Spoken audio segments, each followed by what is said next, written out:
আমার এটা শুরু হয় অ্যাকচুয়ালি রাস্তাঘাটে এক ছেলের কাছে মাইর খেয়েছিলাম। তখন মাইর খাওয়ার পরে আম্মু বলছে যে আমি খাওয়াই আমি পড়াই, তো রাস্তাঘাটে কেন মাইর খেতেছো? তো আমি তখন লুকায় লুকায় কুংফুতে অ্যাডমিশন নিই। কুংফু আমি বেছে নিয়েছি কারণ আমি ছোটবেলায় অনেক বেশি কুংফু স্টাইলের মুভি দেখতাম, অ্যাজ লাইক জ্যাকি চ্যান বা জেটলির মুভি দেখতাম। তো ওদেরকে যখন দেখতাম ওরা ফ্যান্টাসির মতো অনেক স্মুথলি কিক করছে, তাই মনে হচ্ছে যে না ওদের মতো আমার ফাইটার হতে হবে। এক বছর পর যখন আম্মু হঠাৎ আমার ড্রেস দেখে ফেলছিল, ব্যাগের মধ্যে আমার কুংফু ড্রেস ছিল, দেখে ফেলছে, পরে আম্মু বলছে ওকে ফাইন, যে কোনো একটা স্পোর্টসে আছে করতে থাকুক। কিন্তু আম্মু তখনও অত বুঝতো না যেটা মারামারি। 2019-এ চায়ের দোকানে বসেছিলাম, তো আমার ফ্রেন্ড আমাকে বলতেছে যে MMA খেলবি কিনা। তা আমি বলছি MMA কি? তো পরে বললো এটা একটা ব্রুটাল ফাইট। তো তখন আমি বললাম আমি পারবো? বলছে হ্যাঁ তুই যা পারোস ওটা ট্রেনিং করলেই হবে, তোর মেন্টাল স্ট্রেংথ ভালো আছে। তো পরে আমি আর কি বাসায় ট্রেনিং করে করে পরে আর কি আমি প্রথম ন্যাশনাল খেলায় গেলাম, যেটা হচ্ছে হাবিব MMA একাডেমির আন্ডারে। তো তখন যখন আমি ঢুকলাম আপনার কেজের মধ্যে ঢুকলাম, জাস্ট 16 সেকেন্ডের মধ্যে খেলা শেষ।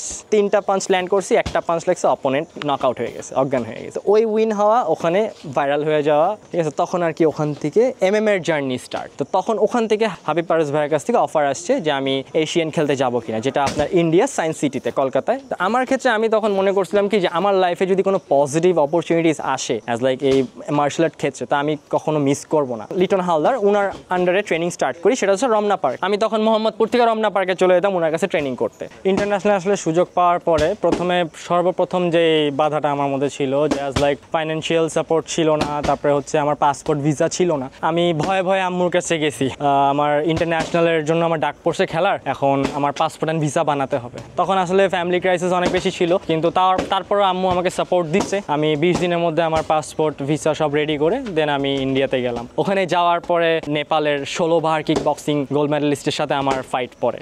প্রথম রাউন্ডেই 3 মিনিটে অপোনেন্টকে হারিয়ে দিয়ে আসি। আমার উইনিংয়ের আধা ঘন্টা পরে আম্মু ওখানে আসছে। আম্মু আসার পরে যখন দেখলো আম্মু যে এত বড় একটা প্ল্যাটফর্মে এতগুলো ইভেন্ট হচ্ছে, ওখানে আমি খেলছি, আম্মু তো দেখে প্রাউড। ওখানে খেলা আসার পরে দেন আমি 2021-এ আমি আবার ফাইট খেলি, নাম করা বক্সার জয়নাল ইসলাম, ওর সাথে আমি MMA-তে মুখোমুখি হই। ওকেও আমি 3rd রাউন্ডে হেড কিকে নক আউট করি। আর ওই সময় বাংলাদেশের প্রথম হেড কিকে নক আউট MMA-তে আমার ছিল। আমার গ্র্যাজুয়েশন শেষ হয়েছে BGMA ইউনিভার্সিটি থেকে, কিন্তু আমার ছোটবেলা থেকে চাকরি কখনো পছন্দ ছিল না। আমার কথা ছিল যে আমি এমন কিছু করব যে আমি ফ্রিডম ভাবে করতে পারি জানো। তো আমি আমার হবিকে আমি আমার প্রফেশন বানানোর প্ল্যানিং করছি। ভ্যাম্পায়ার MMA একাডেমি ওপেন করার যে উদ্যোগটা আমার তৈরি হয় মাথার মধ্যে, সেটা হচ্ছে যখন আমি ভাড়া বাসার ছাদে ট্রেনিং করাই, তখন বাড়িয়ালি আন্টি একবার বলছিল যে এখানে তুমি একা ট্রেনিং করতে পারবা, কাউকে করাতে পারবা না। তখন আমি আর আমার একটা সিনিয়র স্টুডেন্ট রবিউল ইসলাম, আমি আর ও মিলে আমরা প্ল্যানিং করি যে আমরা একাডেমি ওপেন করব।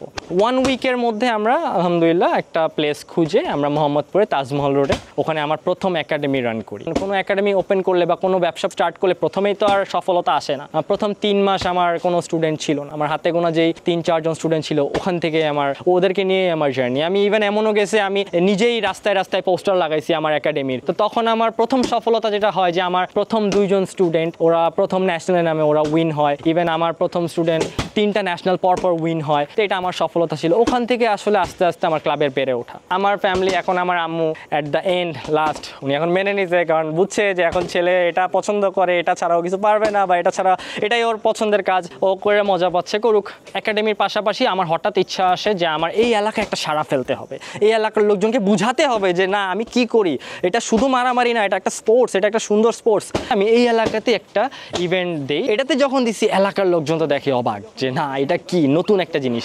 তো ইনশাল্লাহ আমাদের টার্গেট আছে, আমরা সামনে আরো বড় বড় ইভেন্ট দেওয়ার টার্গেটে আসি। সবচেয়ে মজার বিষয় আমার একটা স্টুডেন্ট আছে, এই যে রফুল ইসলাম, ওকে যাকে দেখছেন, ও হচ্ছে সেম আমার মিরর, মানে ওর লাইফের কাহিনী আমার লাইফের কাহিনী কাইন্ড অফ সেম। তো ও যখন আমাকে পাইছে, পাওয়ার পরে ও আমার কাছে 8 মাস হয়েছে ট্রেনিংয়ে আসছে।